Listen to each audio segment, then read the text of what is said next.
The CDC has started the PACE Incident Management Support System. This system will support the identification and proper treatment protocol for the current pandemic sweeping through the east coast of the U.S.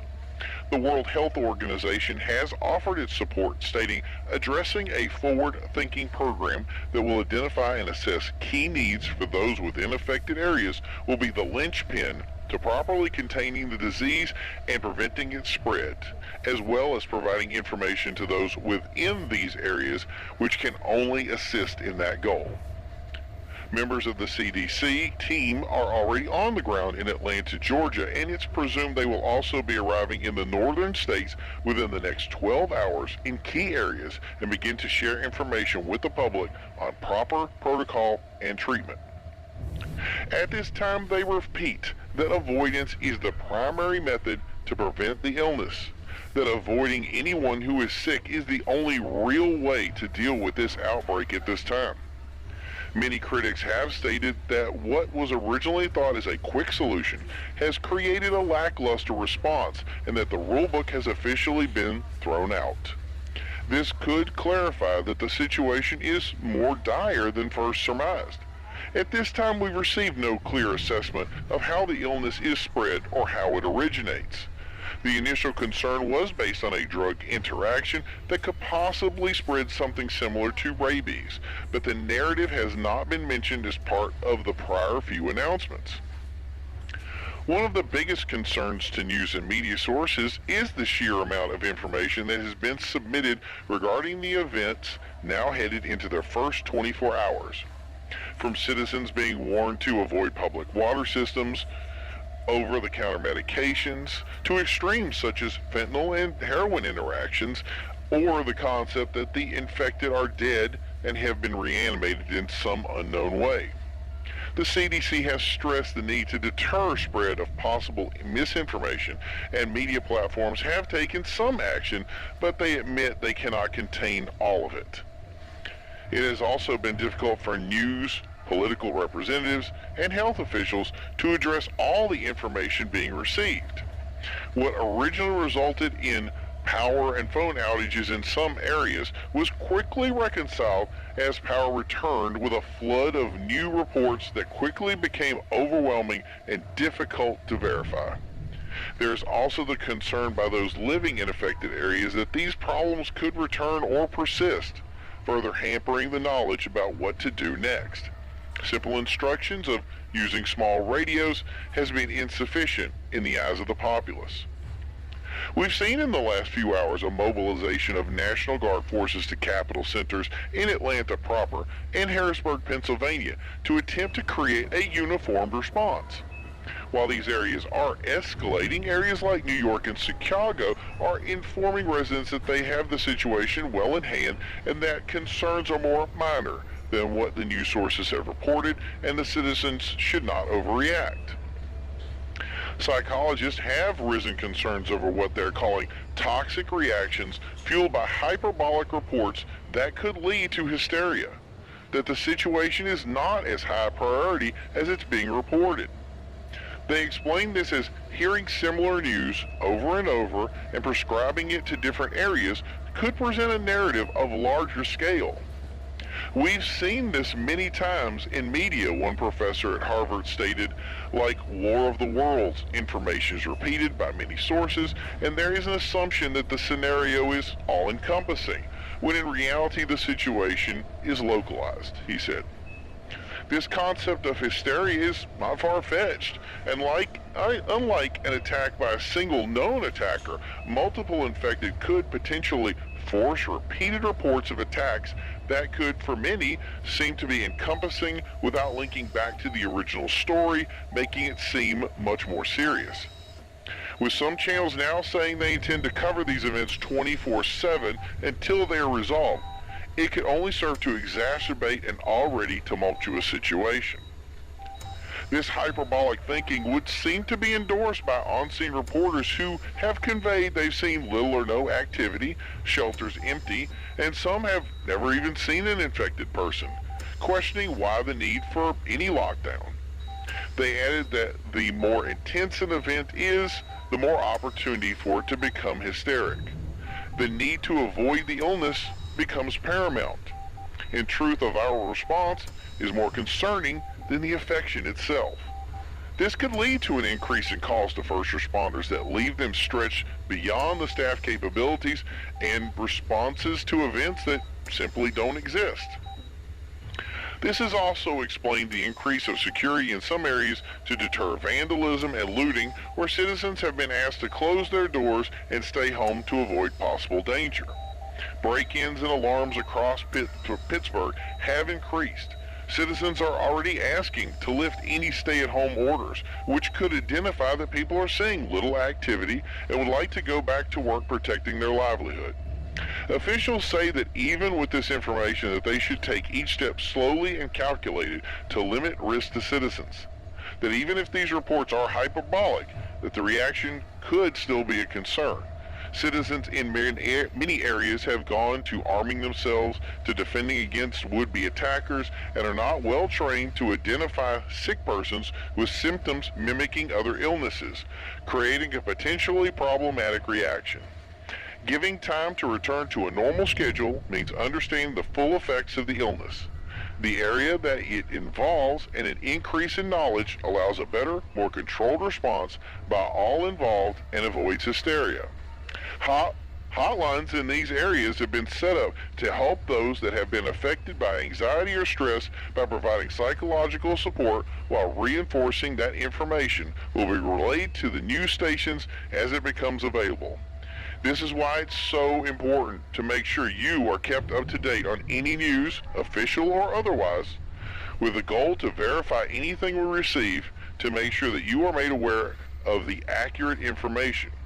After receiving this report, we plan to be more vigilant on the news we share with our audience to make sure we don't pass any misinformation. We hope that others will follow us in that.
Crazy. We just got this information in and we wanted to pass it along to our listeners. I don't want to wait until the news comes in to start getting this out. Right now, there's some news reports that have come over that we've seen, obviously, just regular TV surface of this. But there's no, like, you would think that there would be some sort of emergency situation or something, or some kind of warning, and there's, like, nothing happening at all. So it's, this Stan was saying that we had infrastructure issues. That definitely rings a bell there. So, I mean, communication is always just that. I mean, especially in emergency situations, communication. Like, I think it's easier when, you have a flood or a fire or something like that. You kind of have these passive viewers that really put the information out there. But I think it also has to do with time. Like, there's only a certain amount of people that can put information out. I'm sure by the time we wake up tomorrow morning, though, we're going to start seeing some stuff. And it's going to be, I think it's going to be involving. So, yeah, but for now, that's pretty much it, what we have. And I would like to hear a call back, but again, there's no call, no nothing. It's, yeah, we're still seeing, it's the other thing I wanted to bring up too. So we see a lot of first responder activity. So it's not like we're calling these things and they're getting the number mixed up or something. Like I think, I'm going to put it out on a limb and just say that the reason that we can't get through on the number is because the number is got too many calls. And maybe they crashed it. Because we were hearing before this, like I said, before this went down, what time was it? It was probably like 10, 12, 10, 15, something like that. We were getting, the phone line just blew up. Like all of a sudden, the phones start ringing, and these people were calling us, and they were saying like, okay, there's this thing. We see cop cars everywhere, like just running from one place to the next. So there's constant sirens that they were hearing throughout the city. And it was ambulances, fire trucks, ambulances. There was a ton of different stuff that was going out. We were trying to get a hold of somebody and to try to figure out what was going on. We need to have that scanner set up next time or something. I don't know, but I mean, it's not working now, so it's probably just all.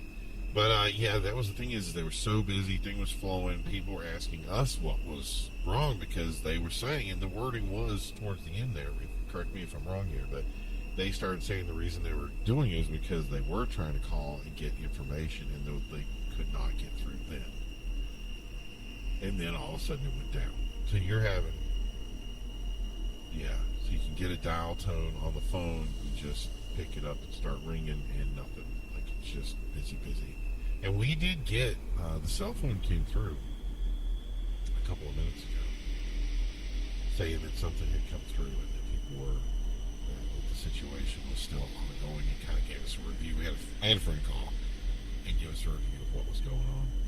And, at least what they know, because that information is little or nothing, because it was, but yeah, so definitely people are biting. I didn't see any knife wounds or anything like that, right? Yeah. So no guns, no knives, just, I'm gonna guess crazed people, right? Just people that are just nuts. I wonder if they just run from person to person, just attacking people. I wonder if it is in a group or how it comes together. But yeah, so if we put that together, it makes sense. So the two things that we've heard so far is obviously buying attacks and people who are unresponsive. So I think that's kind of the two things that people should be aware of. Is people who are, you tell somebody to stop something, do something, and they don't respond to you. I think that's pretty much factual, right? Or at least from the information that we've gleaned so far. Okay, so he's reading the social media things again right now. We're trying to pull some stuff. I'm trying to give you guys at least some way of like countering something here. Yeah. Okay, so they said the wording was, and this is one of the other ones that I thought was the guy did a really good post, didn't he? Yeah. So he says, it's right here. All right. So he says that when there was somebody that came up to them, that the guy wasn't okay. They had said something to him, and the guy didn't say anything back, and he looked hurt, right? Oh my God, is that a picture? Is his friend hurt? That's the attacker. He got a picture of the attacker. Look at that guy.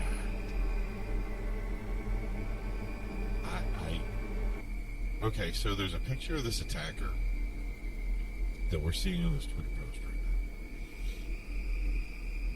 now. And that's horrifying. So this guy looks like he is pretty injured.